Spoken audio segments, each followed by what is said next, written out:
Individuals involved in curriculum implementation. Implementing a curriculum requires the involvement of many different people.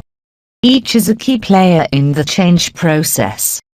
Without the coordinated involvement of these individuals, the implementation of the curriculum program will encounter many problems.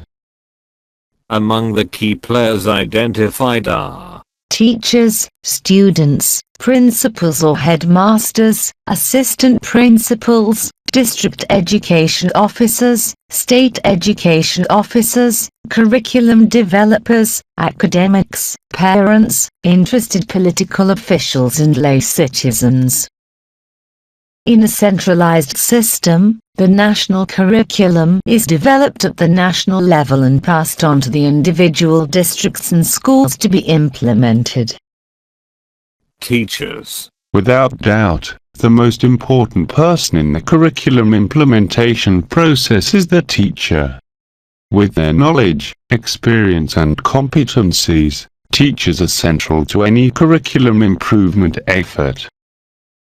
Regardless of which philosophical belief the education system is based on, there is no denying that teachers influence students' learning. Better teachers foster better learning. Teachers are most knowledgeable about the practice of teaching and are responsible for introducing the curriculum in their classroom. The key to getting teachers committed to an innovation is to enhance their knowledge of the program. This means teachers need to be trained and workshops have to be organized for professional development. Unfortunately, in any curriculum implementation process, not all teachers will have the benefit of such exposure. There are just too many teachers and insufficient funds to go around.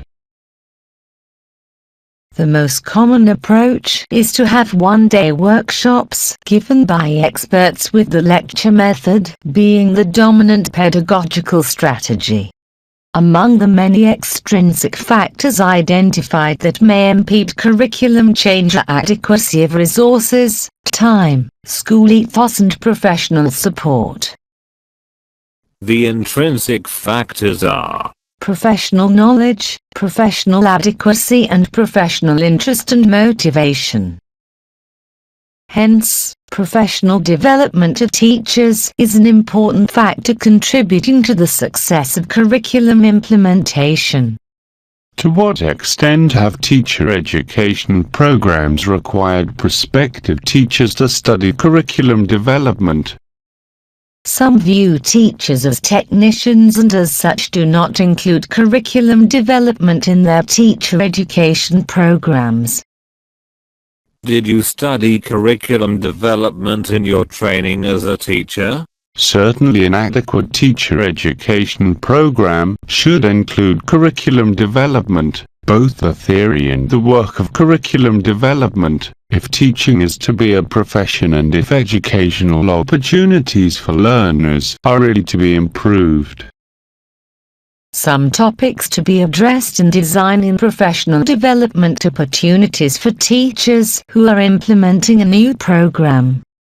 Program philosophy. It is important for teachers to understand both the philosophy behind the program as well as how the new program may impact students, parents, administrators and other stakeholders.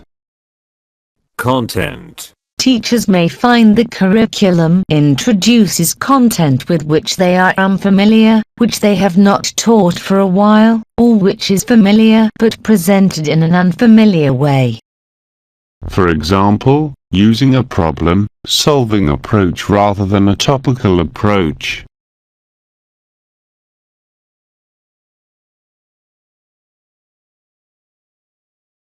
Pedagogy. Teachers need opportunities to become familiar with the new program's pedagogical approach. They may need to work on particular teaching skills emphasized in the new program, such as teaching of values, or perhaps to become familiar with a tool such as the Internet. Components of the program. teachers will need opportunities to learn about the components of the new program early in the implementation phase. For example, the new program might place greater emphasis on school-based assessment while teachers are more accustomed to national or centralized assessment. According to Frendenberg, people who go into teaching tend to be conformists in nature and reluctant to innovate. These people have succeeded in the school system as it has existed. They have learned to play it safe and to keep a low profile in a bureaucratic system run by administrators who do not like to create waves. They have found success and fulfillment as students and now as teachers in this system, and for this reason many see no reason to change it. 1. To what extent do you agree with Frendenberg's views about teachers and curriculum change? 2. Is this characteristic of other professions? Students. There is a tendency among curriculum implementers to ignore the role of students as agents of change. Increasingly, there is the realization that even primary school children can contribute to meaningful change. Students must be willing to participate in the program. If students do not see the relevance of the program, there is the likelihood that they will not be motivated to participate or learn. However, it is still not clear how students should be involved in the curriculum implementation phase even though they are the main recipients of the program. Students may be so entrenched in their thinking and behavior that changes proposed in the curriculum may not be enthusiastically received. For example, students may be used to being given notes by their teachers and the new program requires them to make their own notes. Some students may not know how to make notes and have to be taught how to go about it. Even getting students to participate in discussions may not be well received if they have been accustomed to being passive recipients of information. Principals or headmasters. Principals or headmasters are important players in the curriculum implementation process in a school. They should understand the need for change as well as the steps that have to be taken along the way. They should have in-depth knowledge about the planned change and of the implementation process. They should be familiar with the goals and components of the curriculum and be able to see a shift in the teacher's role in the classroom and the way in which teachers interact with students. They should be accessible and willing to communicate with others involved in the process.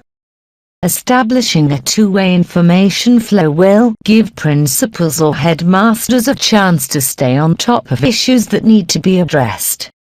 It will also allow attending to critical problems or concerns before they lead to frustration or even anger among teachers.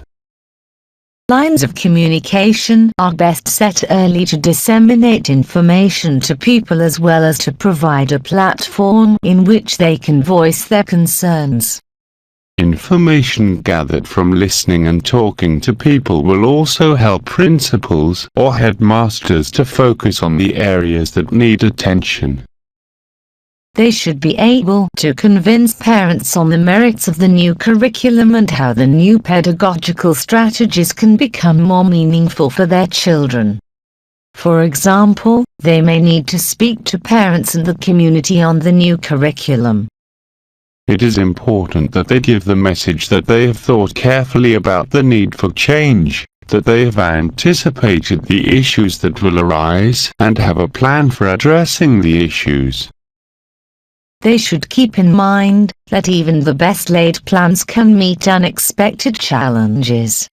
For example, insufficient teachers in a particular subject area due to resignation, unexpected introduction of programs by the government, or sudden change of government policy.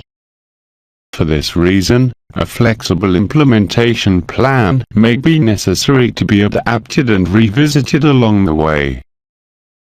They must be committed to the change and be able to employ a variety of leadership strategies to meet the needs of teachers, such as building on the strengths of their staff, being willing to take risks, being positive about the planned change, and to use this optimism to motivate others.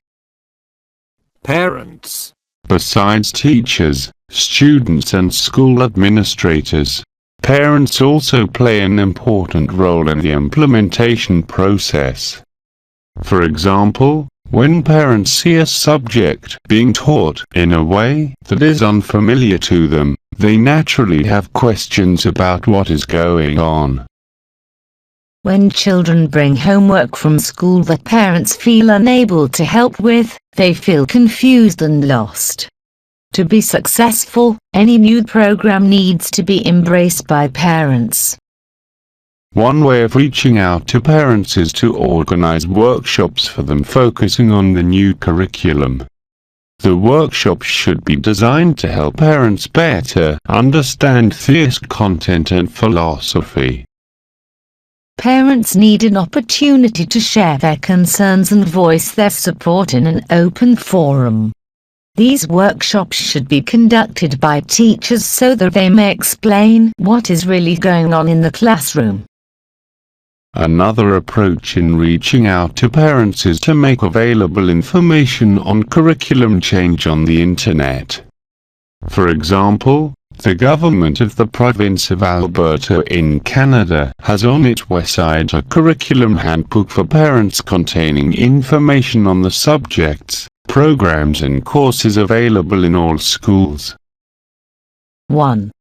What should principals or headmasters do to ensure the successful implementation of any curriculum? 2. How should parents be involved in the curriculum implementation process?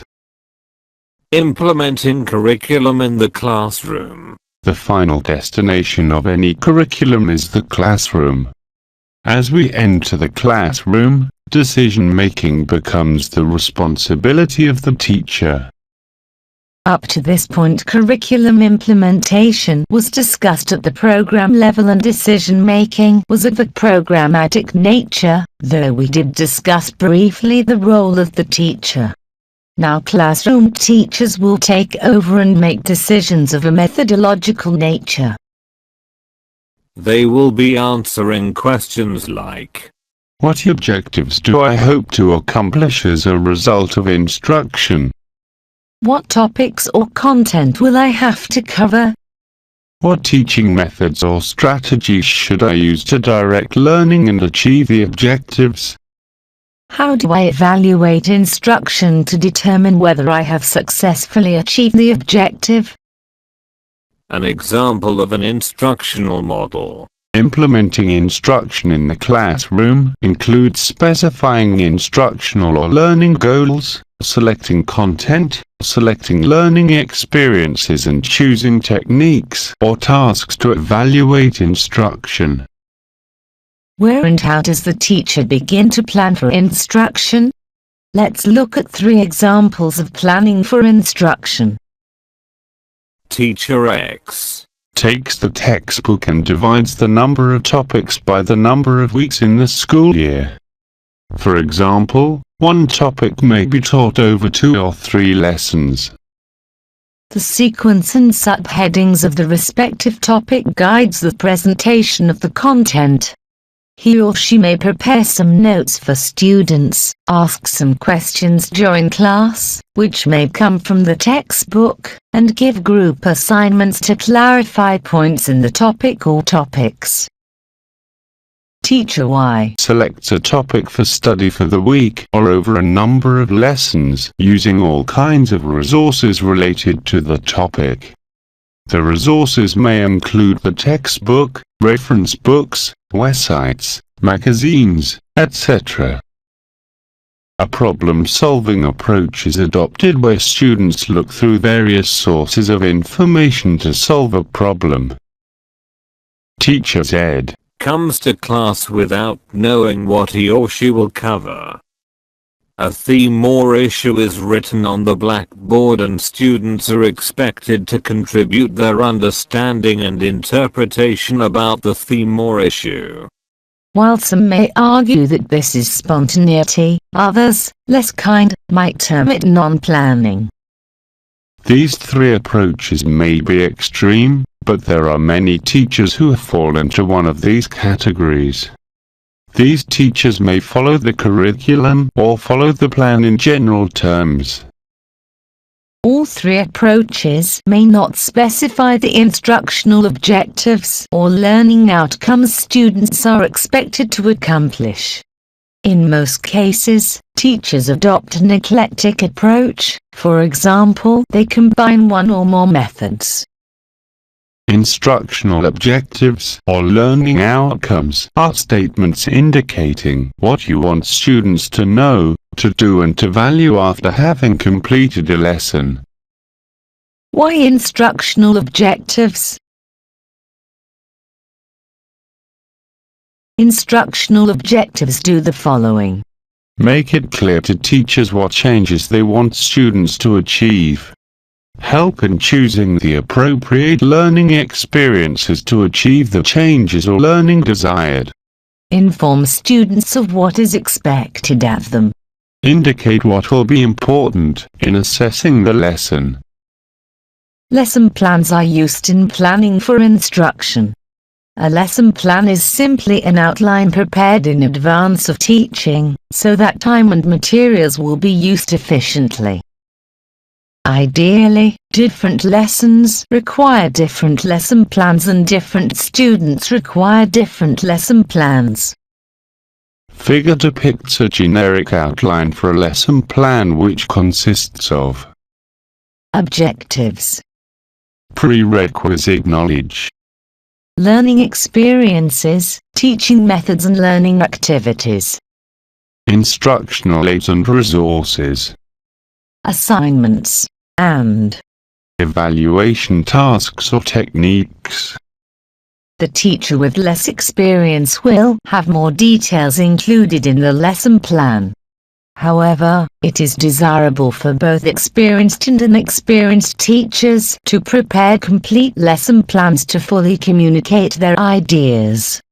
It is common practice for experienced teachers to simplify or shorten lesson plans.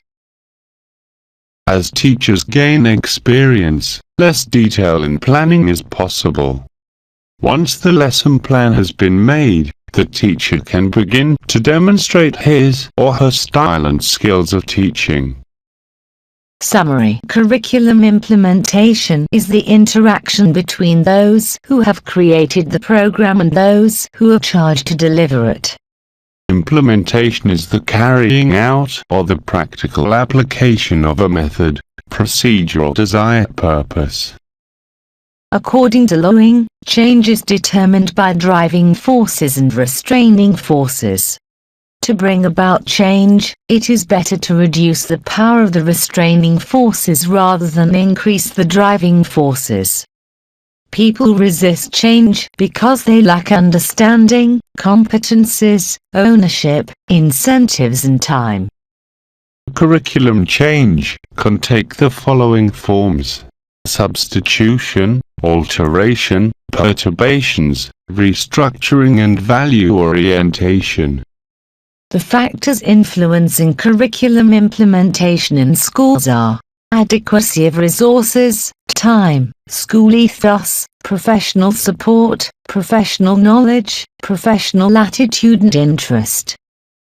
An instructional model consists of the following four components: learning objectives, content, learning experiences and assessment tasks. Principals and headmasters play an important role in the successful implementation of curriculum.